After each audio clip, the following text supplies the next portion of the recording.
Vice President Mike Pence tours islands wrecked by Hurricane Maria.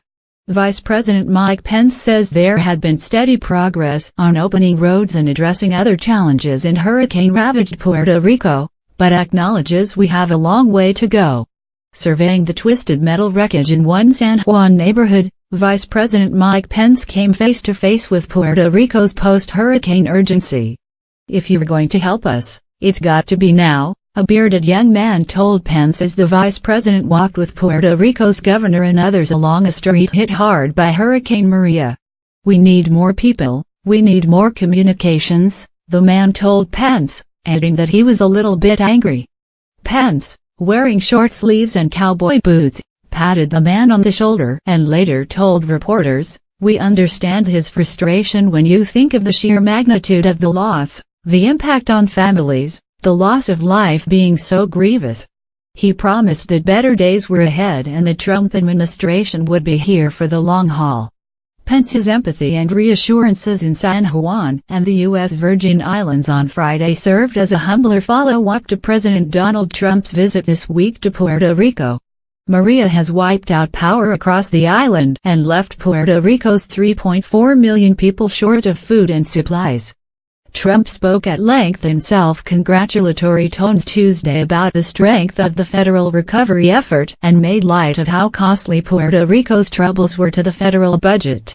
He tossed rolls of paper towels to the crowd in San Juan and compared the island's lower death toll with the real catastrophe of Hurricane Katrina in 2005, when more than 1,800 people died.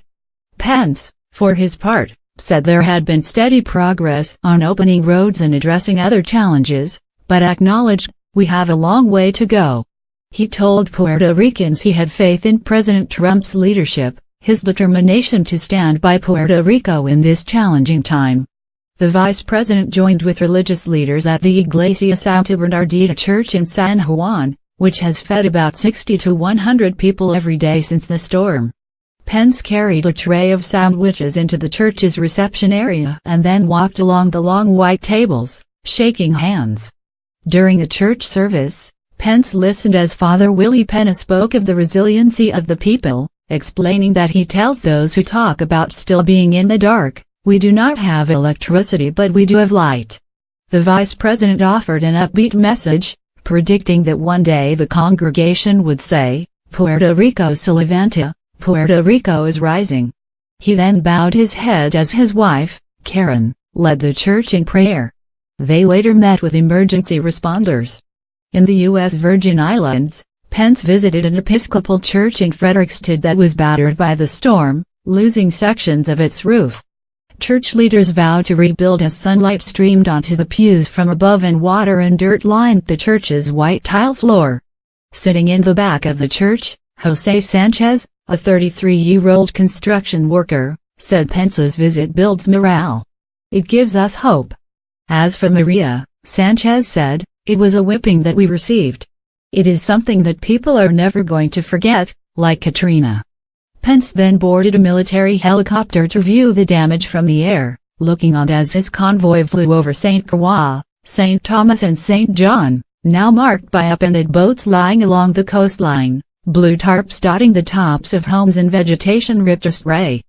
Pence described the wreckage as overwhelming, but told local leaders, "The resilience of the people of the U.S. Virgin Islands is even greater."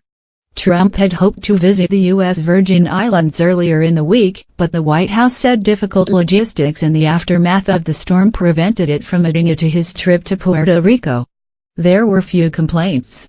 Kenneth E. Mapp, the governor of the U.S. Virgin Islands, said the federal government had hurricane response efforts down to a science. "There is no country that responds to disasters like the United States of America," Mapp said, adding that the island is making progress in its recovery and he expects schools to reopen Tuesday.